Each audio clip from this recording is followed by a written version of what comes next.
A luta contra a Covid-19 vai além dos hospitais. João Henrique ficou por mais de 60 dias internado, sendo 54 deles entubado. O jovem preparador físico e atleta de judô está há 5 meses tentando se recuperar das sequelas provocadas pela doença. Ele gravou um vídeo contando um pouco dessa experiência pra gente. Vamos ver. No dia 14 de agosto de 2020, eu fui diagnosticado com Covid-19, onde passei por vários exames, fui internado, passei 54 dias internado na UTI entubado. A doença me deu uma parada cardíaca de 14 minutos, onde os médicos me reanimaram, graças a Deus. E a partir do dia 28 de outubro eu saí do hospital. Nessa saída do hospital eu comecei as reabilitações com fisioterapeutas. Ainda sinto muita dor nas pernas, muita dor nos braços, ainda são as sequelas da doença, até porque na realidade foi 60 dias na UTI, entre eles 54 entubado. Então assim, foram 60 dias sem movimentar muito bem os braços e as pernas, né? Então, a gente tem que tomar cuidado com o próximo, tomar cuidado com a gente mesmo, usando máscara, o álcool gel, distanciamento social, para que a gente possa logo passar por essa fase que tanto o Brasil espera, tá? Um grande abraço a todos. Obrigada, João Henrique, por ter contado pra gente, né, dessa experiência aí. A gente torce aqui para que você se recupere completamente. Hoje ainda a gente está aguardando a nossa convidada para no Santo Café a gente continuar falando aí sobre Covid-19, viu, as sequelas e tudo mais. E a gente vai continuar agora falando sobre as sequelas da Covid-19. E o que ela provoca aí no organismo. Nós tivemos aí o depoimento, né, do atleta João Henrique, né, que está até hoje se recuperando. O tempo de recuperação da doença, será que ele vai variar aí de pessoa para pessoa? E quem está com a gente para falar sobre esse assunto é a infectologista Juliana Barreto, já está aqui na tela. Doutora Juliana, seja bem-vinda, obrigada por participar aqui com a gente, viu? Obrigada pelo convite, agradeço toda a equipe da TV Pai Eterno, é um prazer estar aqui com vocês. Que bom, vamos começar então, doutora, explicando aí, existe uma explicação para os agravamentos da Covid-19? Os agravamentos se devem, na maior parte das vezes, a uma inflamação exacerbada nos casos, né? É uma reação inflamatória exacerbada, e também os eventos protrombóticos que a Covid-19 pode levar. Por isso, a necessidade do acompanhamento médico durante a doença. Não existe essa questão de, eu estou bem, não vou acompanhar. É importante acompanhar para evitar essas sequelas, ou no mínimo minimizar as sequelas, porque algumas a gente não consegue evitar, mas conseguimos sim minimizar. Doutora, no início do nosso bloco, nós vimos aqui o depoimento do João Henrique, que ele é um atleta, né? E ele teve aí o coronavírus, ele foi contaminado. Ele, há 5 meses, tenta se recuperar do coronavírus. E, em contrapartida, tem idosos de mais de 100 anos que vencem a doença sem maiores sequelas. O que a ciência tem a nos dizer? O que já se sabe sobre essa situação? Por que isso acontece? Primeiro, isso mostra que a individualização do tratamento é super importante, exatamente pelo que você falou, cada pessoa reage de um jeito. Um jovem que ficou com sequelas tardias e um idoso que venceu sem maiores sequelas. Então, isso mostra que medicina não é receita de bolo, que cabe uma individualização do tratamento, cabe um atendimento médico individualizado para cada caso, porque cada caso eu vou avaliar qual a medicação necessária, quais exames necessários, se necessários, e o que são as queixas, quais as possíveis sequelas para serem evitadas. Então, não tem nenhuma explicação por que isso. Isso é porque cada ser humano, cada organismo reage de uma forma mesmo. Agora, o que nós podemos, as sequelas? Algumas sequelas são demoradas, ficam muitos meses, por exemplo, como esse caso, 5 meses ou mais tempo. As principais sequelas que nós temos visto de queixas no consultório são de fraqueza, uma queixa de cansaço, um cansaço frequente, uma queixa de dor de cabeça muito arrastada, às vezes dores nas pernas. Essas são as queixas mais frequentes que a gente tem visto se arrastarem. Algumas merecem um tratamento individualizado, por exemplo, a queixa de dores nas pernas. Se a pessoa tem essa queixa, como um dos maiores riscos da Covid-19 é o desenvolvimento de trombose, tem que ser excluído, mesmo em fase já não ativa da doença, que a pessoa não ficou com nenhum microtrombo e não tem uma trombose ali residual que está deixando de ser tratada e em algum momento irá complicar. Essa é uma das coisas, então tem que procurar o angiologista e cirurgião vascular nesses casos. Procurar o especialista, o infectologista, para realmente a gente possa excluir se isso é só uma sequela temporária ou se isso já virou outra doença devido a uma sequela do Covid, mas já virou outra doença que merece outro tratamento. Isso é muito importante, essa diferenciação. Isso quem vai conseguir fazer é o médico assistente ou o médico especialista.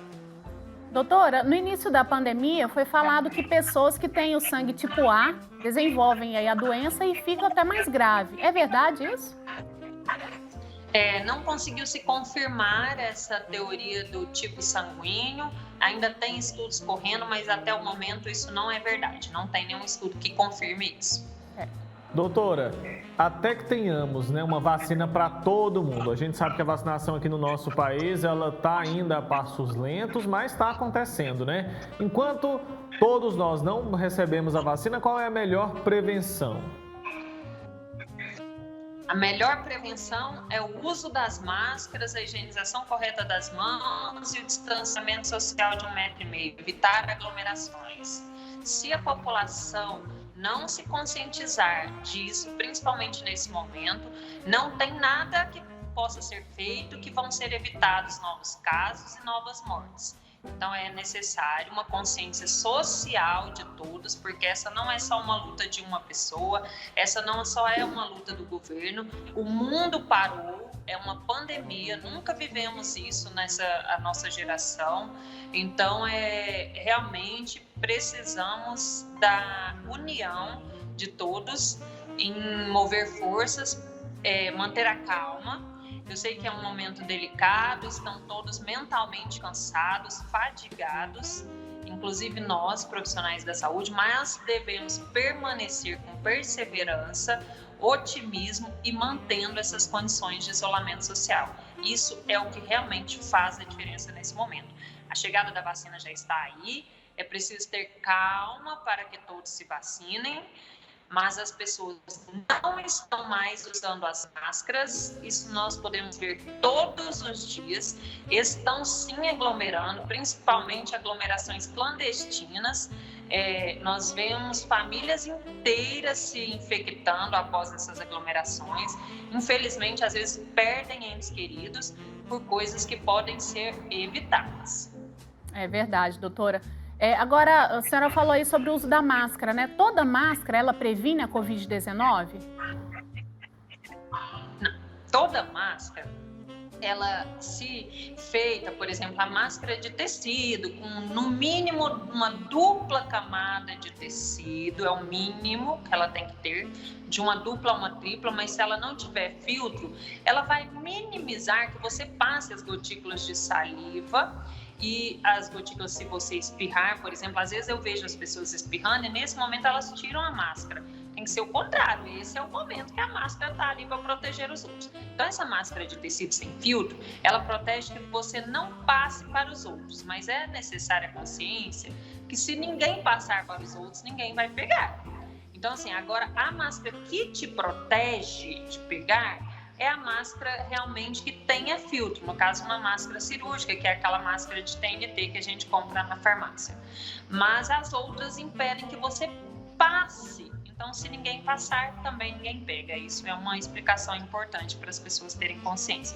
Já as máscaras a PFF2 ou N95 ou até a PFF3, que são máscaras mais seguras, a gente tem restringido aos profissionais de saúde, porque nós realmente, além do contato com as gotículas de saliva, nós temos contatos com a produção de aerossóis, que é uma produção mais ampla e que contamina todo o ambiente, e nós temos contato com o paciente o tempo todo, inclusive pacientes entubados, pacientes mais graves, então a gente precisa de uma maior proteção para evitar que realmente nós nos contaminemos sequencialmente várias vezes. Doutora, as doenças crônicas, elas deixaram de ser critério para o agravamento do coronavírus no organismo? O que já se sabe, o que já se tem comprovado com relação a isso? Não deixaram de ser critérios, pelo contrário, doenças crônicas, por exemplo, como diabetes, obesidade, hipertensão, são doenças inflamatórias crônicas que levam a uma inflamação do vaso de forma crônica. E a pessoa que tem a Covid-19, uma das consequências que ela pode ter é uma doença inflamatória grave. Quando ela já tem um vaso inflamado, como nos casos dos pacientes diabéticos, principalmente os descompensados, os pacientes obesos, eles já têm uma inflamação, aí ele leva uma doença que causa mais inflamação, ele inflama mais rápido, se agrava mais rápido e tem um caso possivelmente mais letal. Ah, mas temos pessoas jovens que têm evoluído grave? Sim, temos sim. Mas a maioria ainda são as pessoas que já têm comorbidades prévias, jovens ou idosos. Doutora Juliana, agora tem como a gente diferenciar bem aí a Covid-19 de outras doenças como sinusite, gripe, meningite, que têm sintomas aí parecidos? Inicialmente não. Por isso que eu falo, a Covid-19 é uma gripe. É uma gripe por um vírus chamado coronavírus. Nós temos a gripe por influenza, que é a que nós tomamos a vacina todo ano. Então, temos a gripe por vários vírus.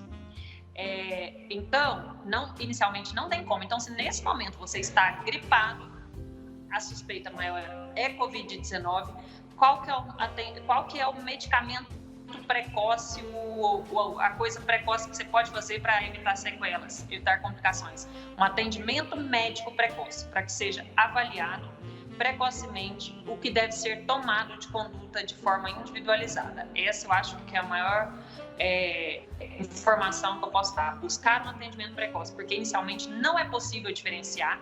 Inclusive, há quase um ano que nós estamos vivendo essa pandemia, todos os casos, no meu caso, eu posso dizer todos os casos que eu peguei de pacientes que falavam: eu achei que só era minha rinite alérgica descompensada, eu tenho muita sinusite de repetição. Todos eram Covid-19. Então, inicialmente, a gente não consegue distinguir se é só uma sinusite, se é uma rinite descompensada, se é uma gripe por outro agente viral. Então, a gente precisa que busque o atendimento médico para que o médico possa fazer essa diferenciação. E redobrem o cuidado, né, doutora? Já que a pessoa ali está imaginando que está com uma gripe, com uma crise de sinusite, ela precisa ficar mais atenta ainda, né? Porque ela pode estar propagando aí o coronavírus. Queria que a senhora deixasse uma mensagem para que as pessoas compreendam que a pandemia é real. Já temos estamos há um ano vivendo essa situação, mas por incrível que pareça, parece que tem pessoas que ainda não entenderam e ainda não acreditam. Queria que a senhora deixasse uma mensagem para que isso fique claro na cabeça de todo mundo. A minha mensagem é um pedido mesmo de conscientização social da população. Muitas pessoas, eu deixo inclusive meus sentimentos a todos que já perderam um ente querido nesse momento. Não aglomerem, né? Aproveitem para, às vezes, estarem com a sua família, a pessoa que vive no mesmo ambiente domiciliar. Aproveitem esse momento, tenham fé, positivismo que iremos passar nessa fase, mas para passarmos dessa fase realmente com uma vitória, nós precisamos da ajuda de todos, e essa ajuda é na forma de higienização correta das mãos, na forma de manter o distanciamento social, o uso das máscaras, e vacinarem. Quando chegar no seu momento de vacinar, não deixe de vacinar, não fique ouvindo coisas que não têm fundamento científico sobre uma crítica ou outra da vacina. A vacina não protege totalmente de você não pegar a doença, que é um desfecho primário, mas ela protege em quase 100% de você não evoluir com gravidade, não evoluir para óbito. Então, os casos graves, ela protege. E aí, simplesmente, você vai ter uma simples gripe. E isso já é de grande valia, que é o que queremos, não perder mais vidas para essa doença. Mas, para isso, é preciso a colaboração de toda a sociedade. Se precisarem de mim, estou à disposição, sou médica infectologista, até deixo minha rede social, que é a doutora Juliana Barreto Infecto. A gente sempre consegue ajudar, tirando dúvidas e auxiliar os pacientes. Tá ótimo, doutora Juliana, quero agradecer muito, viu? A gente tem falado muito sobre esse assunto aqui, sempre contando com profissionais como a senhora aqui para esclarecer e ajudar a gente. Realmente, o pessoal de casa precisa de informação, né? Então, muito obrigada por ter participado com a gente. De nada, foi um agradecimento eu estar aqui com vocês. E uma coisa que eu vou lembrar, que ninguém lembra de higienizar, e é um lugar muito contaminado. Lembrem de higienizar as maçanetas das suas casas, a maçaneta do carro, das entradas, que esse local é um lugar de grande transmissão para a mão. Então, se a mão estiver sempre higienizada e esses locais higienizados, a gente evita muita transmissão também. Ótima dica. Obrigada, doutora Juliana. Um grande abraço para você, viu?